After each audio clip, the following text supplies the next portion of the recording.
নমস্কার বন্ধুরা, রিনাজ হোমলি কিচেনে সকলকে স্বাগত। আজ শেয়ার করব ঢ্যাঁড়স কুমড়ো ভাজার রেসিপি। এখানে আমি ঢ্যাঁড়স কেটে আগে থাকতে ধুয়ে কেটে রেখেছি। কড়াইতে তেল দিয়ে দিলাম, তেল গরম হয়ে গেছে। এখন ঢ্যাঁড়সের টুকরোগুলো দিয়ে দিচ্ছি। ঢ্যাঁড়সগুলোকে ছোটো ছোটো টুকরো করে কেটে নিয়েছি। এখন এই ঢ্যাঁড়সের মধ্যে দিয়ে দেবো হাফ চামচ মতো হলুদ। হলুদটা দিয়ে ঢ্যাঁড়সটাকে ভালো করে নাড়াচাড়া করে কিছুক্ষণ ভেজে নেব। ভালো মতো ভাজা একটু নাড়াচাড়া করে ভেজে নিয়ে এবার আমি ঢাকা দিয়ে ঢ্যাঁড়সটাকে ভাজবো।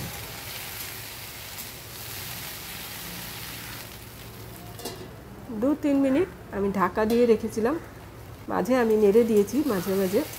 এবার ঢাকাটা খুলে আবারও একটু নাড়াচাড়া করে নিচ্ছি। আর ঢ্যাঁড়সের মধ্যে আমি এখন নুন দিচ্ছি না। নুন দিলে ঢ্যাঁড়সটার থেকে জল ছাড়বে আর ঢ্যাঁড়সটা পিচ্ছিল হয়ে যাবে। 6 থেকে 7 মিনিট নাড়াচাড়া করে ঢ্যাঁড়সটাকে খুব ভালো করে ভেজে নিয়েছি। এখন ঢ্যাঁড়সটাকে আমি একটা পাত্রে তুলে রেখে দিচ্ছি।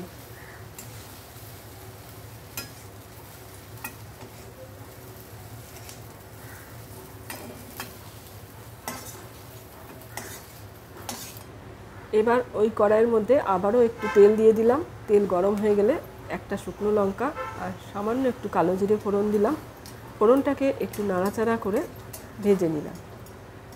এবার এর মধ্যে দিয়ে দেবো একটা ছোট সাইজের পেঁয়াজ, লম্বা লম্বা করে কেটে নিয়েছি। পেঁয়াজটা দিয়ে পেঁয়াজটাকে হালকা করে ভেজে নেব।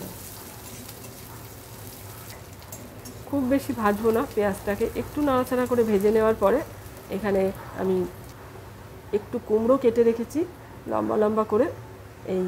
এই যে এইভাবে কেটে নিয়েছি, কুমড়োগুলো দিয়ে দেব। কুমড়োটা দিয়ে আবারও একটু নাড়াচাড়া করে নেব। কুমড়োর মধ্যে দিলাম হাফ চামচ মতো হলুদ আর সামান্য একটু নুন। নুন আর হলুদ দিয়ে কুমড়োটাকে নাড়াচাড়া করে ভালো করে মিশিয়ে নিচ্ছি।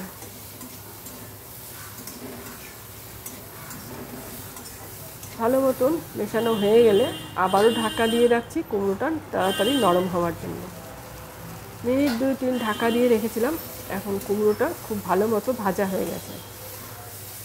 আর কুমড়োটা নাড়াচাড়া করে নিলাম আর কুমড়ো একদম নরম হয়ে গেছে।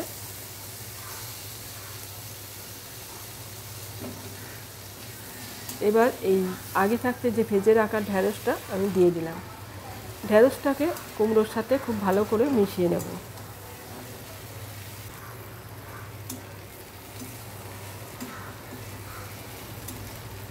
ঢ্যাঁড়স আর কুমড়ো ভালো মতন একসাথে নেড়ে চেড়ে মেশানো হয়ে গেলে পরে আমি যেহেতু ঢ্যাঁড়স ভাজার সময় নুন দিইনি, তাই এখন হাফ চামচ মতো নুন দিয়ে দিলাম।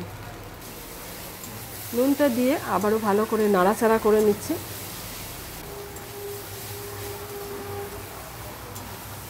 নাড়াচাড়া করে নিলাম।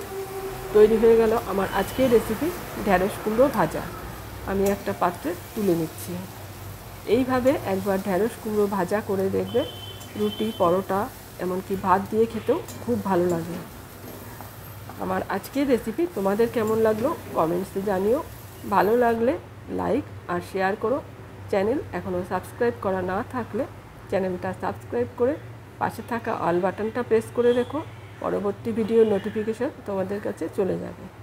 আজ এখানে শেষ করছি, আবারও চলে আসবো অন্য কোনো রেসিপি নিয়ে। এতক্ষণ আমার সাথে থেকে ভিডিওটা দেখার জন্য অসংখ্য ধন্যবাদ।